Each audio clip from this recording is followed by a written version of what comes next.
जय रघुनंदन, जय घनश्याम। मैं आज आप लोगों को रामायण के उत्तरकांड की आगे की कथा सुनाने जा रही हूँ, जहाँ भगवान श्री रामचंद्र जी के राज्याभिषेक के बाद वेदों के द्वारा उनकी स्तुति की कथा है। तो कथा को भक्तिपूर्वक सुनिए और कथा का आनंद लीजिए। प्रभु की कृपा प्राप्त कीजिए, भक्ति प्राप्त कीजिए। जय रघुनंदन, जय घनश्याम। तो यहाँ पर सर्वप्रथम सामवेद के द्वारा प्रभु की स्तुति की जा रही है। तो सामवेद कहते हैं, जय सगुण निर्गुण रूप रूप अनूप भूप शिरोमणे, दस कंधरादि प्रचंड निशिचर प्रबल खल भुज बल घानी, अवतार नर संसार भार विभंजि दारुण दुख दहे, जय प्रणत पाल दयाल प्रभु संयुक्त शक्ति नमामहे। तो सामवेद भगवान श्री रामचंद्र जी की स्तुति करते हुए कहते हैं कि हे सगुण और निर्गुण रूप, अर्थात ईश्वर सगुण और निर्गुण दोनों रूपों में रहते हैं। निर्गुण रूप में रहते हैं और भक्तों को आनंद देने के लिए, भक्तों की कष्ट हरने के लिए वे लीला रूप सगुण रूप धारण करते हैं और संसार में लीलाएं करते हैं, जिसे गाकर, सुनकर, देखकर भक्तजन भवसागर से तरते हैं, आनंद को प्राप्त करते हैं, भक्ति को प्राप्त करते हैं। तो यहाँ सामवेद कह रहे हैं कि हे सगुण और निर्गुण रूप अनुपम सौंदर्य युक्त राज शिरोमणि श्री राम जी, अनुपम सौंदर्य से युक्त राज शिरोमणि श्री रामचंद्र जी, आपकी जय हो। आपने रावण के जैसे प्रचंड बलवान और दुष्ट राक्षसों का संहार किया है। अपनी भुजाओं के बल से उन सभी को आपने मारा है और पृथ्वी को रावण और उन दुष्ट राक्षसों के भार से मुक्त किया है। आपने मनुष्य अवतार लेकर संसार का भार दूर करके सबके कठिन दुख को दूर किए हैं। आप मनुष्य रूप में संसार में अवतरित होकर, संसार में अवतार लेकर संसार का भार दूर करके, अर्थात रावण को मार करके सभी के कठिन जो दुख था, जो रावण ने सबको दुख प्रदान करके रखा था, उस दुख से आपने सभी को मुक्त कर दिया है। हे शरणागत पालक दयालु, हे शरणागत के पालन करने वाले दयालु ईश्वर, आपकी हमेशा जय हो, सदा जय हो। हम शक्ति सहित आपको नमस्कार करते हैं। तो आगे कहते हैं, तव विषम माया बस सुरासुर नाग नर अग जग हरे, भव पंथ भ्रमत अमित दिवस निशि काल कर्म गुणनी भरे, जे नाथ करि करुणा बिलो के त्रिविधि दुख ते निर्भये, भव खेद छेदन दक्ष हम कहूँ रक्ष राम नमामहे। तो सामवेद के स्तुति के बाद यजुर्वेद भगवान श्री रामचंद्र जी की स्तुति कर रहे हैं। तो यजुर्वेद क्या कहते हैं कि हे हरि, आपकी कठिन माया के वश में होने के कारण देवता, असुर, नाग, मनुष्य और जड़ चेतन जितने भी जीव हैं, सभी संसार के मार्ग अर्थात आवागमन में कर्म और गुणों से भरे हुए दिन रात भटक रहे हैं। हे हरि, हे ईश्वर, आपकी कठिन माया के वश में होने के कारण, आपकी जो कठिन माया है जिससे तभी कोई मुक्ति पा सकता है, छूट सकता है, जब आपकी परम कृपा होती है, जब आपकी कृपा दृष्टि होती है, जब आपकी भक्ति उसके हृदय में जागती है, तभी आपकी कठिन माया से कोई मुक्ति पा सकता है। तो आपकी कठिन माया के वश में होने के कारण देवता, असुर, नाग, मनुष्य और जितने भी जड़ चेतन जीव है, प्राणी है, सभी संसार के मार्ग अर्थात आवागमन, जन्म मृत्यु के चक्कर में कर्म और गुणों से भरे हुए दिन रात भटक रहे हैं। 4 खानी 84 लाख योनि में भटक रहे हैं। तो उनमें से हे नाथ, उन भटकने वालों में से हे नाथ, जिन्हें आपने कृपा दृष्टि से देख लिया है, जिन पर आपकी कृपा दृष्टि हो गई है, जिन्हें आपने अपनी कृपा दृष्टि से देख लिया है, वे ही तीनों दुखों से छूट गए हैं। वे ही इस संसार सागर के तीनों दुखों से छूट गए हैं। आवागमन से उसी का निस्तार हो गया है। वही भाव सागर को पार करके आपके चरणों में स्थान पा गया है, जिसे आपने कृपा दृष्टि से देख लिया है और अपनी भक्ति प्रदान की है। वही आपकी माया से मुक्ति प्राप्त कर लिया है। हे संसार संबंधी दुख दूर करने में समर्थ श्री रामचंद्र जी, संसार संबंधी जितने भी दुख हैं उसे दूर करने में समर्थ श्री रामचंद्र जी, उन दुखों से छुटकारा दिलाने में समर्थ हे श्री रामचंद्र जी, आप हमारी रक्षा करें। यजुर्वेद प्रभु से प्रार्थना कर रहे हैं कि आप हमारी रक्षा करें। हम आपको नमस्कार करते हैं। तो आगे कहते हैं, जे ज्ञान मान विमत तव भव हरनि भक्ति न आदरी, ते पाहि सुर दुर्लभ पदाचपि परत हम देखत हरि, विश्वास करि सब आस परिहरि दास, तौ जे होई रहे जपि नाम, तौ बिनु श्रम तरहि भवनाथ, सो सम राम हे हरि भगवान। आगे यजुर्वेद कहते हैं कि हे हरि भगवान, जो प्राणी अपने ज्ञान के अभिमान से मतवाले होकर संसार से छुड़ाने वाली आपकी भक्ति का आदर नहीं करते, वे देव दुर्लभ पद पाकर भी नीचे गिर जाते हैं। हे हरि, जो अपने ज्ञान के अभिमान में, अर्थात मैंने ईश्वर को जान लिया है, मैंने सब कुछ जान लिया है, मैं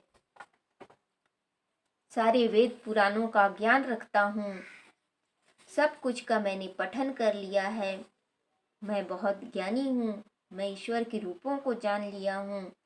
इस प्रकार अपने ज्ञान के अभिमान से मतवाले होकर जो इस संसार सागर से छुड़वाने वाली आपकी भक्ति का आदर नहीं करते, वे देव दुर्लभ पद को पाकर भी नीचे गिर जाते हैं।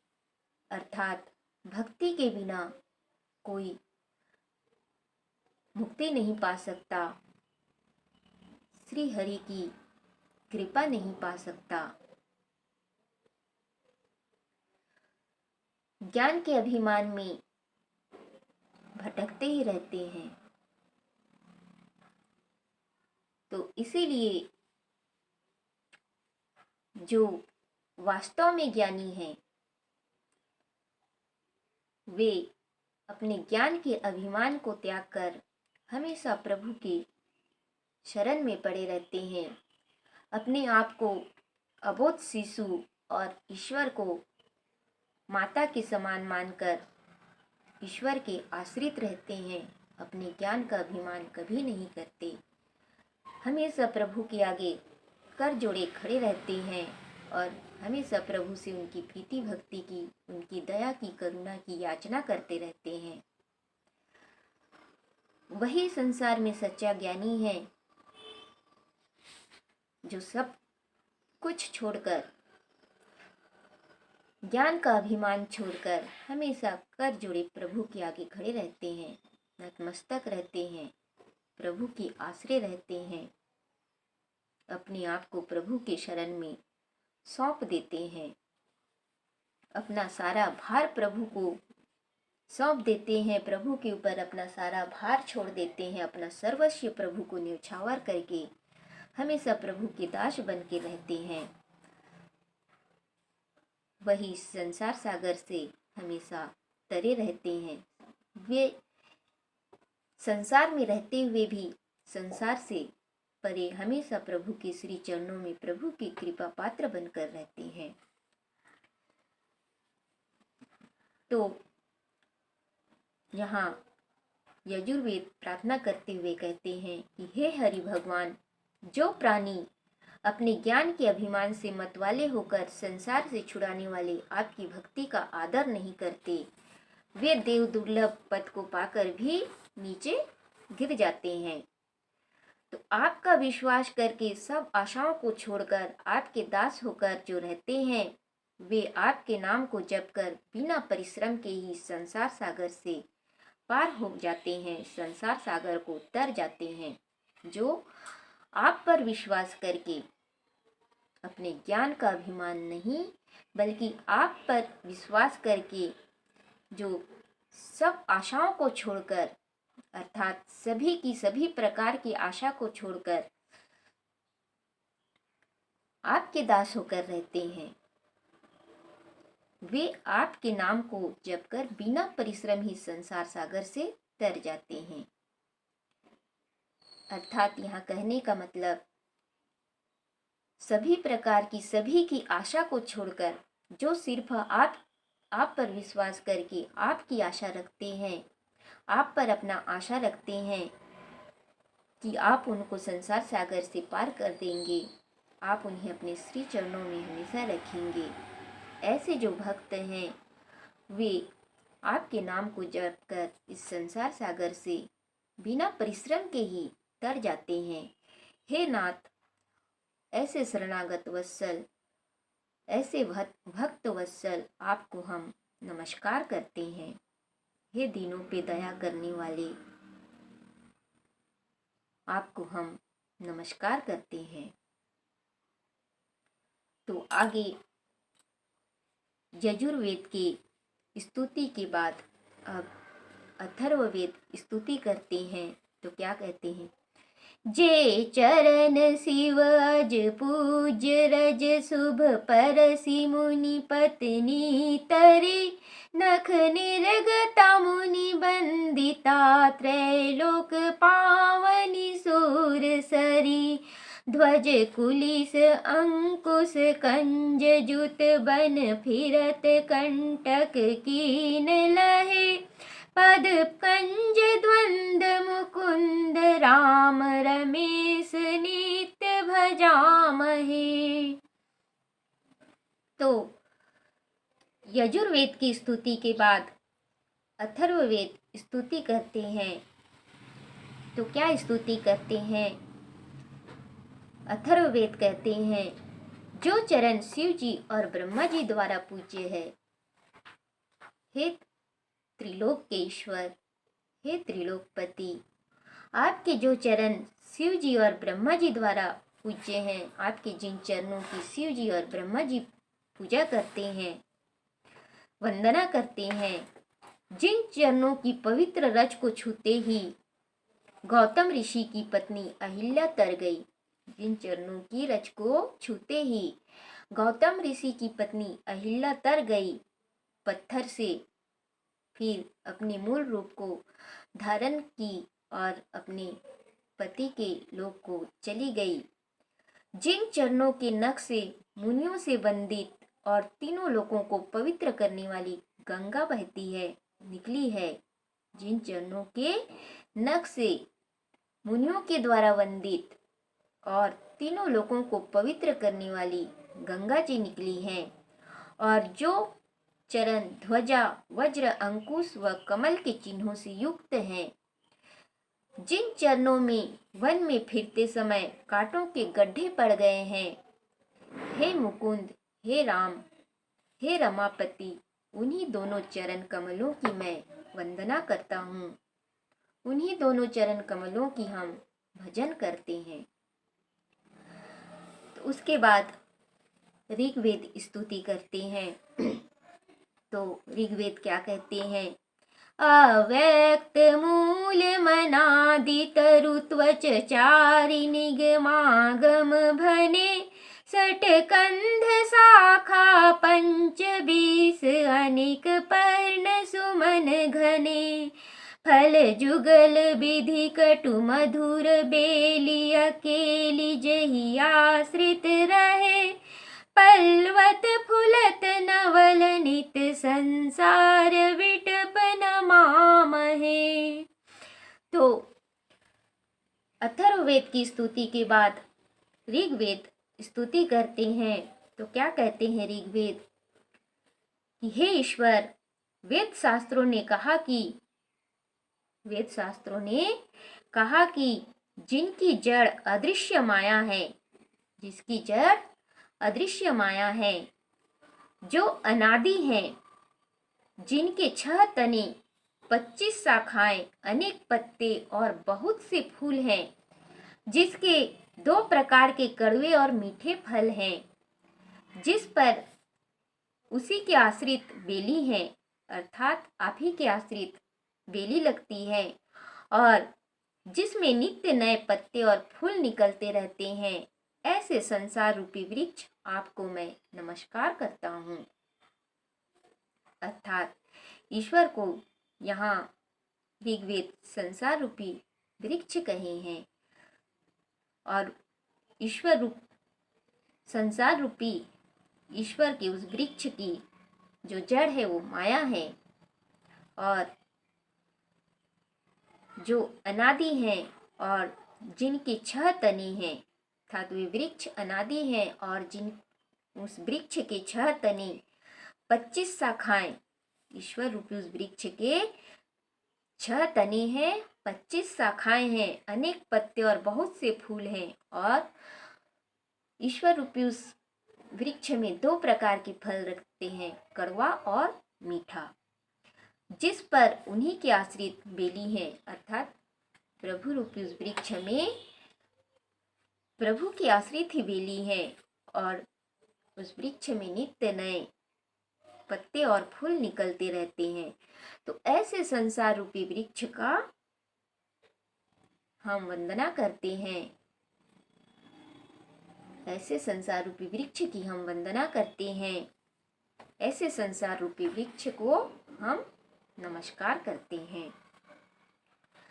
जे ब्रह्म जम द्वैत मनुभव गम्य मन पर ध्यावहि ते कहूँ जानहु नाथ हम तव सगुन जस नित गावहि करुणायतन प्रभु सद्गुना कर देव यह बर मागहि मन वचन कर्म विकार तजि तव चरण हम अनुरागहि। तो आगे ऋग्वेद कहते हैं कि जो पुरुष ब्रह्म को अजन्मा अद्वैत अनुभव से जानने योग्य और मन से परे जानकर उनका ध्यान करते हैं, वे ऐसा कहा करें। जो पुरुष आपको अजन्मा अद्वैत अनुभव से जानने योग्य और मन से परे जानकर उसका ध्यान करते हैं, अर्थात जिस ब्रह्म आपको अजन्मा अद्वैत अनुभव से जानने योग्य और मन से परे जानकर ध्यान करते हैं, वे ऐसा कहा करें, जाना करे, लेकिन हे नाथ, हम तो आपका सगुण यश ही गाते हैं, हम आपके सगुण रूप का यश ही गाते हैं।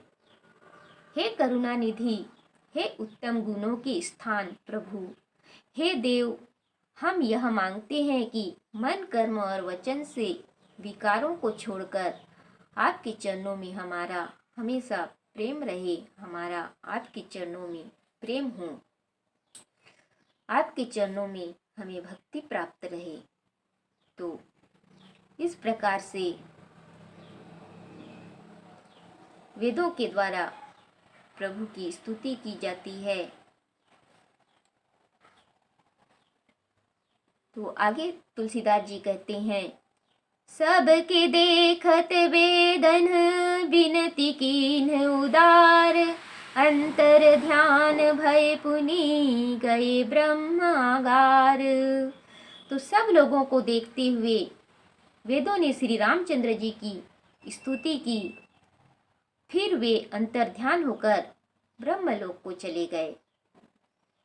वैनती सुनु शंभु तब आए जहाँ रघुवीर, विनय करत गद गद गिरा पुरित पुलक शरीर।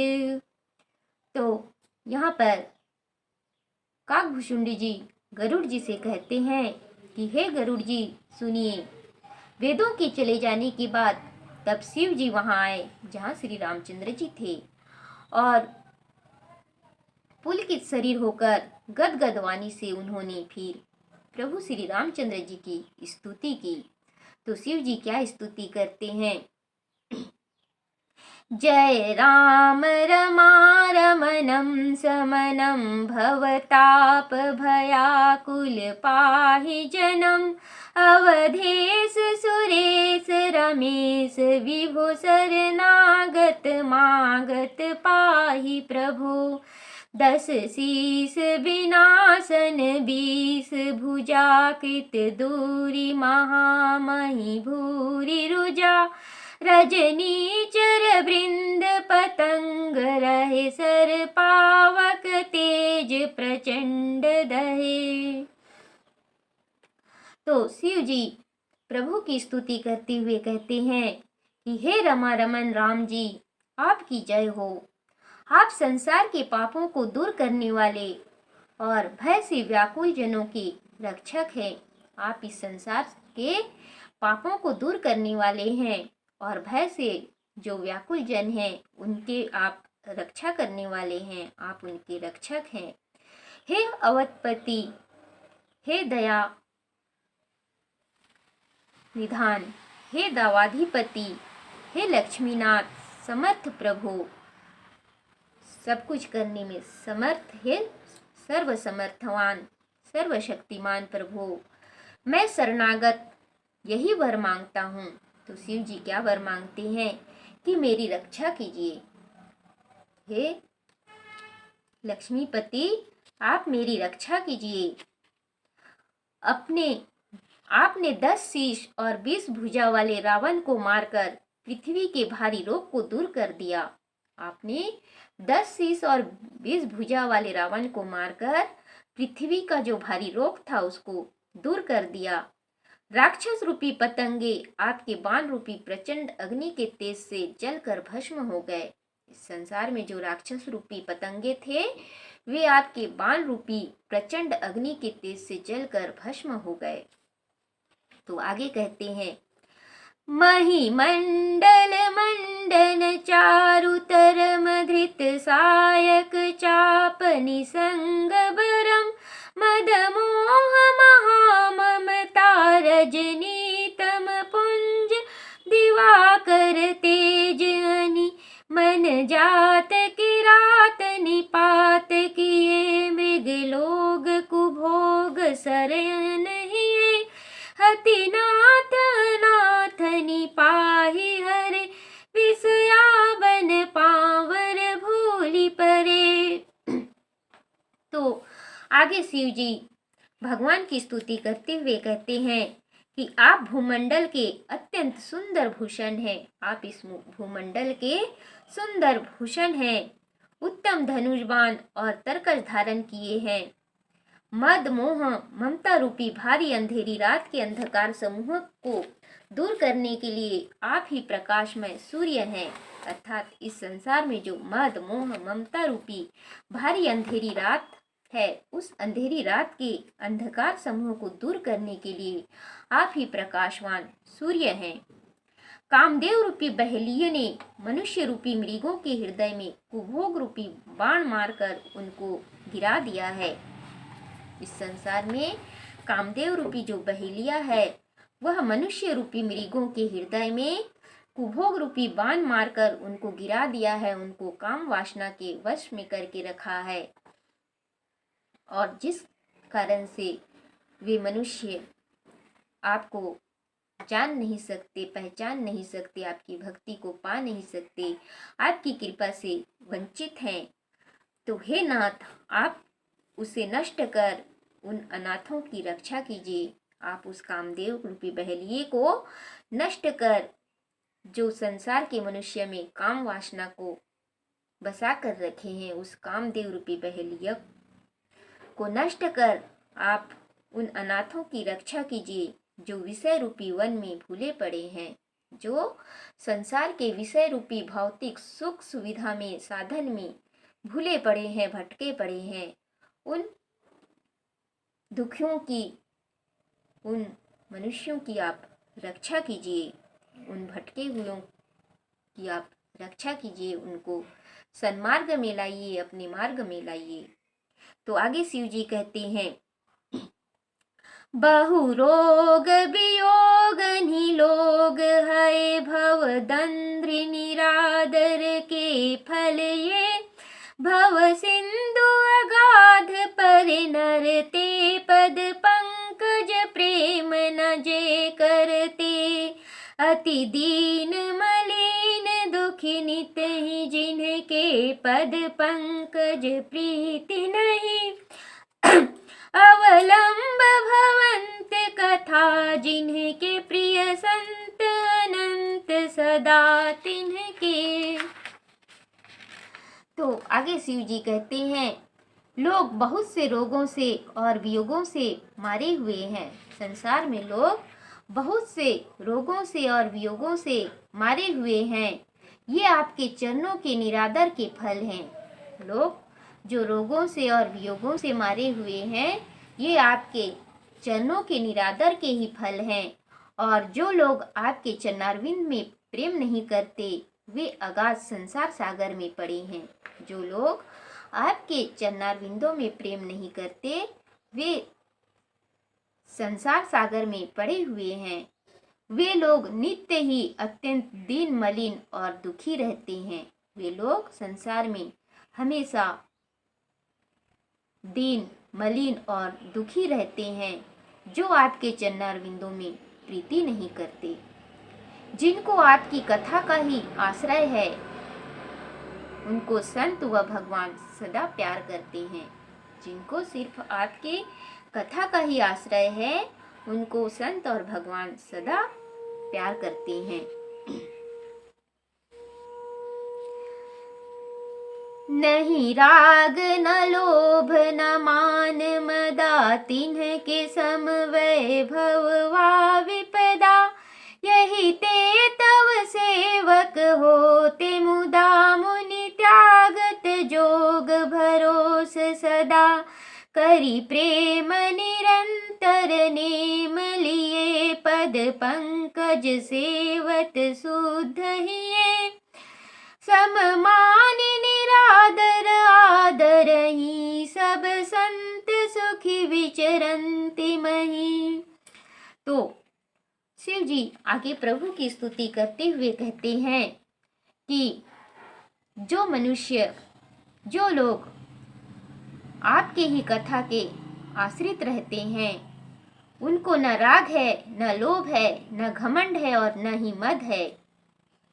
उन्हें किसी बात का न राग है, न उनको किसी चीज का लोभ है, न उनको किसी ऐश्वर्य का घमंड है, और न ही उनको किसी चीज का मद है।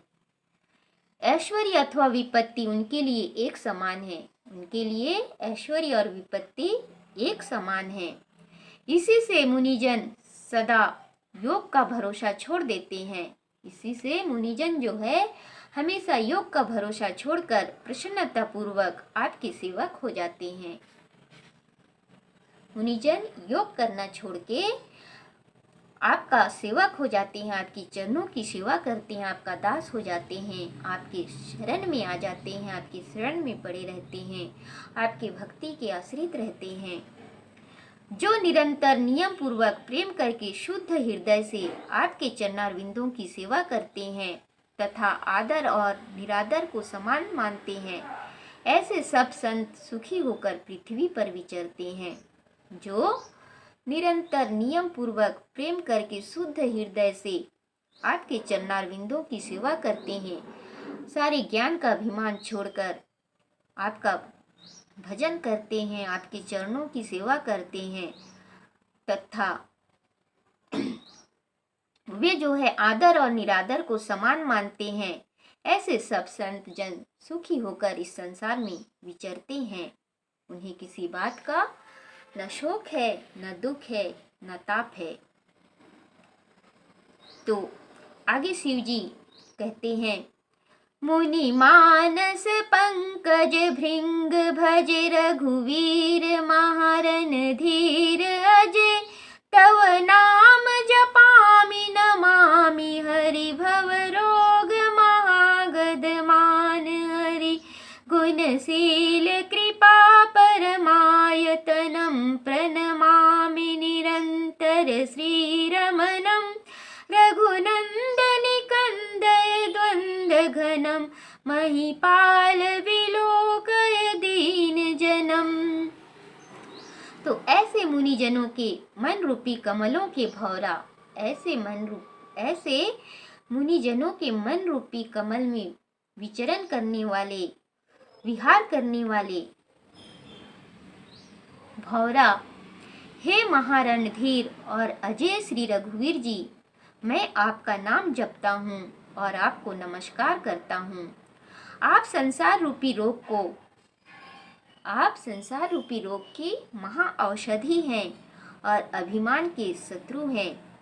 आप गुणशील और कृपा के मुख्य स्थान हैं। हे रमारमन, मैं आपको सदा नमस्कार करता हूँ। हे रघुनंदन, घोर द्वंद्वी का नाश कीजिए। हे महिपाल, मुझ दीनजन की ओर देखिए। शिव जी कहते हैं प्रभु से कि मुझ दीनजन की ओर आप निहारिए, देखिए। बार बार बर मागऊं हरसि देहु श्रीरंग पद सरोज अन पायनी भक्ति सदा सतसंग। फिर शिव जी आगे कहते हैं, हे श्रीरंग, मैं बारंबार यही वर मांगता हूँ, सो प्रसन्न होकर दीजिए कि आपके चरणारविंदों में मेरी अटल भक्ति और सदैव सत्संग प्राप्त हो। आपके श्री चरणों में मुझे हमेशा अटल भक्ति प्राप्त रहे और हमेशा मुझे सत्संग प्राप्त हो। बरनी उमापति राम गुण हरसि गए कैलास तब प्रभु कपिन दिवाए सब विधि सुख प्रदवास।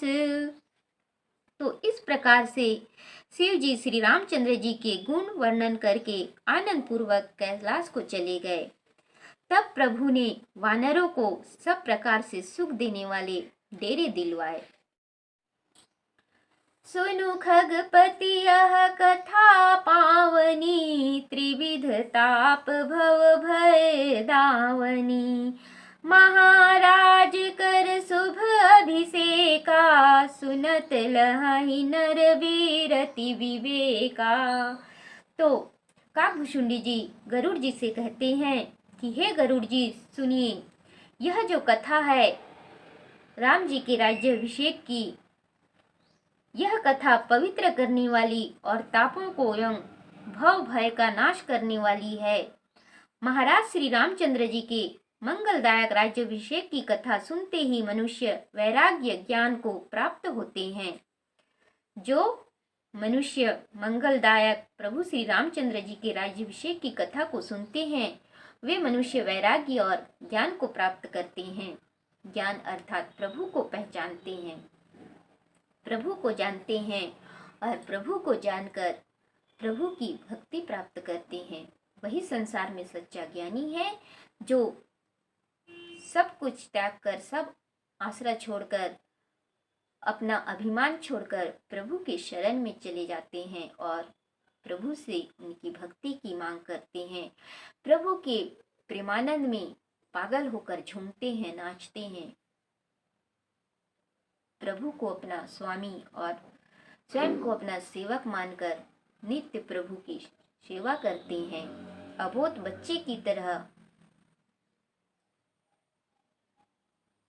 प्रभु के आश्रय में रहते हैं, प्रभु पर अपना सब भार छोड़ देते हैं, वही संसार में सच्चा ज्ञानी है। तो आगे कहते हैं, जे सकाम नर सुनहि जे गावहि, सुख संपत्ति नाना विधि पावहि, सुर दुर्लभ सुख करि जग माहि, अंत काल रघुपति पुर जाहि। तो आगे काकभूषुंड जी कहते हैं कि जो मनुष्य मन में कुछ इच्छा रखकर इसे सुनेंगे और गावेंगे, वे अनेक प्रकार के सुख और संपत्ति पाएंगे। वे संसार में देव दुर्लभ सुखों को भोगकर अंत समय बैकुंठ को पधारेंगे। तो आगे कहते हैं, सुनहि विमुक्त विरत अरु विषयी, लहहि भगति गति संपत्ति नई, खगपति राम कथा में बरनी, स्वमति विलास तास दुख हरनी। तो हे खगपति गरुड़ जी सुनिए, जो जीवन मुक्त ज्ञानी और विषयी इसे सुनेंगे, वे भी क्रमशः भक्ति मुक्ति और संपत्ति पावेंगे। जो जीवन मुक्त ज्ञानी और विषयी, जो जीवन मुक्त हैं और जो ज्ञानी हैं और जो विषयी हैं, जो भी इसे सुनेंगे, इस कथा को सुनेंगे, प्रभु के राज्याभिषेक की कथा को सुनेंगे, वे भी क्रमशः भक्ति मुक्ति और संपत्ति को पा जाएंगे। हे गरुड़ जी, यह कथा मैंने अपनी बुद्धि के अनुसार वर्णन की है, जो भय दुखों को दूर करने वाली है। हे गरुड़ जी, मैंने रामचंद्र जी की यह कथा अपनी बुद्धि के अनुसार वर्णन की है। तो जो यह कथा जो मैंने अपनी बुद्धि के अनुसार यहाँ वर्णन की है, आपको सुनाया है, वो भय दुखों को दूर करने वाली है। बिरति विवेक भगति दृढ़ करनी, मोह नदी कहाँ सुंदर तरनी, नित नव मंगल कौशल पूरी, हर्षित रहि लोग सब कूरी। तो वैराग्य ज्ञान और भक्ति को दृढ़ करने वाली यह कथा मोह रूपी नदी के पार करने के लिए सुंदर नौका है। हे गरुड़ जी, यह जो कथा है वैराग्य ज्ञान और भक्ति को दृढ़ करने वाली है, और यह कथा मोह रूपी नदी के पार करने के लिए सुंदर नौका है। नित्य नवीन मंगल अयोध्यापुरी में होते हैं, नित्य नवीन मंगल अयोध्यापुरी में होते हैं, और सब जाति के लोग आनंद से रहते हैं। प्रभु के राज्याभिषेक के बाद अयोध्या में नित्य नए मंगल होते हैं और सब जाति के लोग जो हैं आनंद से वहां निवास करते हैं, रहते हैं। नित नई प्रीति राम पद पंकज, सबके जिन्हि नमत शिव पुनि मुनि अज, मंगन बहु प्रकार पहिराए, दुई जन दान नाना विधि पाए। तो राम जी के चरणों में सबकी नित्य नई प्रीति है। जिन चरणों की सेवा शिव जी, देवता, मुनि और ब्रह्मा जी भी करते हैं, भिक्षुकों को बहुत प्रकार से वस्त्र पहनाए, वे श्री रामचंद्र जी भिक्षुकों को बहुत प्रकार से वस्त्र पहनाए, और ब्राह्मणों ने अनेक प्रकार के अनेक दान पाए। तो आगे कहते हैं, ब्रह्मानंद मगन कपि, सबके प्रभु पद प्रीति, जात न जान दिवस तिन, गए मास सट बीती। तो सब बानर परम आनंद में मग्न है। वहाँ अयोध्या नगरी में सब बानर जो है परम आनंद में मग्न है। प्रभु के चरणों में सबकी प्रीति है, सभी की प्रीति प्रभु के चरणों में है। दिन रात जाते किसी ने नहीं जाने, 6 महीने बीत गए, दिन रात जाते किसी ने नहीं जाने। तो इस प्रकार से अयोध्यापुरी में नित्य नए मंगल हो रहे हैं। तो आज की कथा यहीं तक, आगे की कथा अगले दिन। जय रघुनंदन, जय घनश्याम।